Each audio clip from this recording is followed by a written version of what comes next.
প্রিয় দর্শক, আসসালামু আলাইকুম। আপনারা সবাই কেমন আছেন? আশা করছি সবাই অনেক ভালো আছেন। বন্ধুরা, এই যে দেখতে পাচ্ছেন, এই যে সরিষা ফুলের পাতাগুলো কিন্তু আপনারা দেখতে পাচ্ছেন বন্ধুরা। এই সরিষা ফুলের পাতাগুলোর এতই গুণাগুণ, এতই কার্যকারিতা যে এই সরিষা ফুল গাছের পাতাগুলো যদি আপনারা খেতে পারেন তাহলে কিন্তু বন্ধুরা আপনারা অনেক উপকার পাবেন বন্ধুরা। অত্যন্ত কার্যকরী এই সরিষা ফুল গাছগুলো কিন্তু আপনারা বাড়ির আশেপাশেই কিন্তু আপনারা পেয়ে যাবেন বন্ধুরা। গাছের পাতাগুলো দেখতে পাচ্ছেন, এই যে আমার হাতেই কিন্তু এই গাছের পাতাগুলো রয়েছে। এই গাছের পাতা দিয়ে কিন্তু আপনারা শাক ভেজেও খেতে পারবেন বন্ধুরা। অত্যন্ত উপকারী এই শাকগুলো কিন্তু আমাদের বাড়ির আশেপাশে কিন্তু আপনারা প্রচুর পরিমাণে পেয়ে যাবেন বন্ধুরা। অত্যন্ত কার্যকরী এই শাকগুলো কিন্তু আমরা নিজেরাই চাষ করে থাকি। তো আপনারাও চাইলে কিন্তু বাড়ির আশেপাশে এই শাকগুলো কিন্তু চাষ করতে পারেন।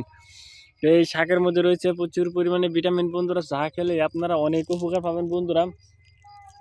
তো এই শাক গাছগুলো আপনারা দেখে নিন বন্ধুরা, কীভাবে আপনারা বন্ধুরা বাড়ির আশেপাশে প্রতি জমিতে এই সরিষা ফুলের শাকগুলো চাষ করবেন। কারণ এই শাকগুলো খাওয়ার জন্য অবশ্যই আপনাদেরকে এই সরিষা যে বীজগুলো রয়েছে বীজগুলো জমিতে রোপণ করতে হবে, তাহলে কিন্তু আপনারা এই সরিষা গাছের বীজগুলো কিন্তু আপনারা খেতে পারবেন এবং চাইলে কিন্তু আপনারা অনেক উপকার পাবেন বন্ধুরা। অত্যন্ত কার্যকরী এই শাকগুলো কিন্তু বাড়ির আশেপাশে কিন্তু আমাদের গ্রামের কৃষকেরা চাষ করে থাকে। তো আপনারাও চাষ করে কিন্তু এই সরিষাগুলো কিন্তু চাষ করে কিন্তু আপনারা লাভবান হতে পারেন বন্ধুরা।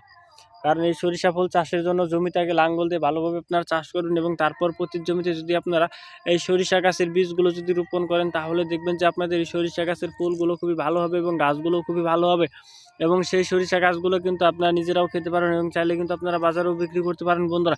দেখতেই পাচ্ছেন বন্ধুরা, এই সরিষা গাছটি, এই সরিষা চাষে তেমন কোনো খরচ নেই, শুধু অল্প খরচেই কিন্তু বাড়ির আশেপাশে প্রতি জমিতে কিন্তু আপনারা এই সরিষা ফুল গাছগুলো কিন্তু আপনারা চাষ করতে পারেন বন্ধুরা। গাছগুলো কিন্তু আপনারা দেখতেই পাচ্ছেন, এই কারণ এই সবজি চাষে কিন্তু তেমন খরচ নেই, শুধু এই সরিষার যে বীজ বা দানাগুলো রয়েছে এই বীজ বা এই দানাগুলো কিন্তু আপনাকে চাষ করতে হবে, তাহলে কিন্তু আপনারা উপকার পেয়ে যাবেন বন্ধুরা। যদি আমাদের এই সরিষা গাছের বীজগুলো বা এই শাকগুলো যদি আপনারা চাষ করতে চান তাহলে বন্ধুরা অবশ্যই বাড়ির আশেপাশে প্রতি জমিতে আপনারা এই সরিষার বীজ যে বীজগুলো রয়েছে বীজগুলো রোপণ করে দেখবেন যে 10 থেকে 15 দিনের মধ্যে আপনাদের এই সরিষা গাছের শাকগুলো হয়ে যাবে এবং সেই শাকগুলো আপনারা চাইলে নিজেরাও খেতে পারবেন এবং চাইলে কিন্তু বাজারেও বিক্রি করতে পারেন বন্ধুরা।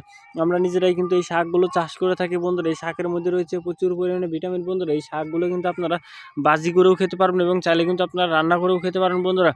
তো বন্ধুরা, যদি আমাদের এই ভিডিওটি আপনাদের একটু উপকার হয়ে থাকে তাহলে বন্ধুরা অবশ্যই আমাদের এই ভিডিওতে একটি লাইক করবেন এবং কমেন্টে আপনাদের মতামত জানাবেন, তাহলে কিন্তু আপনারা এই সরিষা গাছের শাকগুলো কিন্তু খেতে পারেন বন্ধুরা। আসসালামু আলাইকুম বন্ধুরা, দেখতেই পাচ্ছেন বন্ধুরা আমাদের বাড়ির আশেপাশে গ্রামের কৃষকেরা কিন্তু এই সরিষা গাছগুলো কিন্তু চাষ করে